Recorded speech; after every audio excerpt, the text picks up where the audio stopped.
मणिपुर की इरांग असना मरम ओइरगा लेंगाक असि सस्पेंडेड एलिमिनेशन दा थमलबसो मियामगी चौखट थौरांगी थबक्ति मखा ताना पाइखतखिगनी हाइना कक्चिंग एसीगी एमएलए एम रामेश्वरना फोंदोरक्ले वाफम मसिंग असि पलेल ग्राम पंचायत की मनुंग चन्ना लेबा तोंगान तोंगानबा मफमदा एमजीएनआरईजीए की मखादा नौना सेमगा सागलिबा सिंग यंगसिन खोंगचत्ता महाकना फोंदोखिबने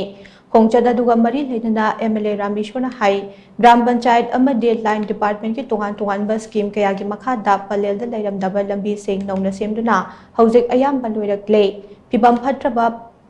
पाउना लेरक अमदे चांदेल खाइफम लेरक असे नौना कंक्रीट थाबगी थबक लोइरे विलेज एरिया दा कंक्रीट वर्क तौदुना लंबी सेमबा असे मफम असिदा पाइखलिबा असिना अहानबने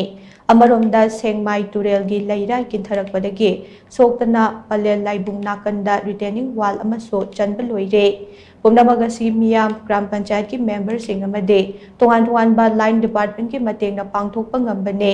कक्चिंग एसी की मनुंग चना लैरिबा इरेंगबन सोरा बिजोयपुर अमदे पलेलसु कक्चिंग टाउन दा सेमका सागलिबा असिगुमना चप मानबा मीटिंग दा थबक पाइखतनबा होनगने हंदकी टर्म असिगी लेमहौरिबा चही अनि असिदसो तोंगान तोंगानबा थबक थौरम सिंग पाइखतनबा सेम साबा लोइरे हाइना एमएलए रामेश्वर मखाताना फोंदोखे ngasi aina yengbada gi tungda leiba sigi concrete road masi village area da akoi gi sumaina thabsi ahan bani